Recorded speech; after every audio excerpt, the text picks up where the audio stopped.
Barrackpore police কমিশনারেটের অন্তর্গত কাঁপাচাকলা পঞ্চায়েতের জেটিয়া থানার পাল্লাদাহ শিমুলতলা মথুরাবিল এলাকার গলাকাটা মৃতদেহ উদ্ধারকে ঘিরে এলাকায় চাঞ্চল্য। ঘটনাস্থলে এসিপির নেতৃত্বে জেটিয়া থানার পুলিশ। আমার কত ঘুম দিয়ে এলো, আমি নারীদের ওষুধ খাই বলে আল্লাহ আমার জনমের ঘুম।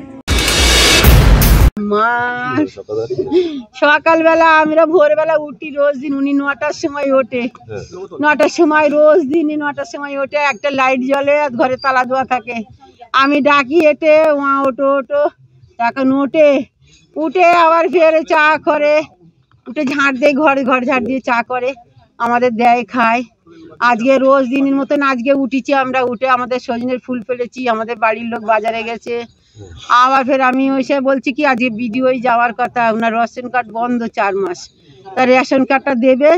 তা আমি বলছি কি তার রেশন কার্ডে আজকে টিপ নেবে। তা আমি বলছি সেদিন তো ঘুরে আসলাম মঙ্গলবারে, আজকে যাব বুধবারে ঘুরে এসেছি, মঙ্গলবারে যাব। তাই রান্না বাড়া সব করে কিছু। এবার সকালবেলা আবার ফের ওই বলি ডাকছি যে মা 7টার বেজে গেছে, 7:30 মনে হয় বেজে গেছে, ঘড়ি দেখি আমি 7টা বাজে। তখন দেখি আমাদের বাড়ির লোকে যখন যায়, তারপর আমি ওর বলছি যে না তাতে ডেকে দিস, ডেকে না দিলে হবে না। আমি ডেকে জানলা দিয়ে ডাকছি, ও মা ওটো বেলা হয়ে গেল কখন যাবে। তখন ওটা উত্তর দেয় না। দরজায় গিয়ে বাড়ি চেন খুলছি, দরজায় হাত দিয়েছি, দেখি দরজা খুলে গেছে। দরজা যখনই খুলে গেছে তখন আমি ভেতরে গিয়ে দেখছি না যে এমনি উনি সুদাসুদির মতন আর এরম বেঁকে রয়েছে, আর চিত হয়ে মতন রয়েছে, পাছাটা এদিকে ফেরানো আর এরম শুয়ে রয়েছে। আমি গিয়ে মুখে হাত দিলাম, ও মা গো তুমি উঠুনি কেন, কি হয়েছে তোমার মা? আমি ভাবছি আমার মার স্ট্রোক হয়েছে। আমি দেখছি ঠান্ডা হাত। আমি বলছি আমার স্বামীরও এরকম স্ট্রোক হয়েছিল। আমি মনে করছি আমার ছেলে বোধহয় ডাকি। আমি এখানটায় এসে ডাকলাম, ও সানাজ সমন্টু তোরা শিগিরায়, তোর নানি কিরাম হয়ে গেছে। আমি দেখি সবাই এসে দেখলাম আমার মা, ওরা সবাই মুখ ধরে দেখে গলা কাটা। আমি দেখিনি গলা কাটা আমার মা, আর আমি গলা কাটা দেখতে পাইনি। কি ধারণা কেউ মেরে দিয়েছে? হ্যাঁ কেউ তো মেরে দিয়েছে, আর যেই মেরেছে ভোরের দিকে। আমার মার কোনো শত্রু নেই, আমার মার কোনো টাকা পয়সা নেই, কোনো জিনিসপত্র নেই, জায়গা জমি নেই। এটাই আমরা কি করে বুঝবো? আমরা সন্দেহ তো কারোর সাথেই সন্দেহ আমার মার নেই, শুধু ওই ভাড়াটে থাকে 1 মাস ধরে নেই। তা সে ভাড়াটে আসলেই শুধু বলে তুই ছেলের মতন, ও ছেলে আর বাবা আর মেয়ে থাকে।